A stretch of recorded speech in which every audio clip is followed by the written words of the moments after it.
4 de ses membres ont été tués, ne se résigne pas.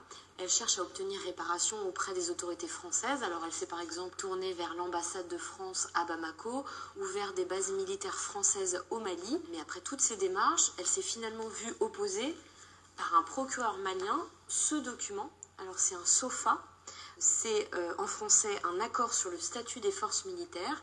Il est signé entre la France et le Mali et précise notamment le statut juridique des soldats français lorsqu'ils interviennent sur le sol malien. Ça signifie que quand la France entre en guerre, elle signe des contrats.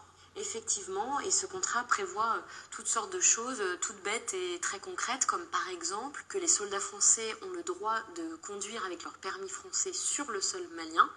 Mais il y a aussi un article pour le coup là qui m'a davantage étonnée, c'est l'article 9 qui dit que la partie malienne prend à sa charge la réparation des dommages causés aux biens ou aux personnes, y compris lorsque la partie française en est à l'origine. Autrement dit, si la France tue des civils, par exemple lors de raids, elle n'est pas juridiquement responsable. Non, la famille Maïga ne peut pas se retourner contre la France pour obtenir réparation. Elle ne peut se retourner que contre l'État malien. Exactement, c'est le Mali qui doit prendre à sa charge toutes les indemnisations, même si la famille Maïga arrivait à prouver que les Français sont responsables.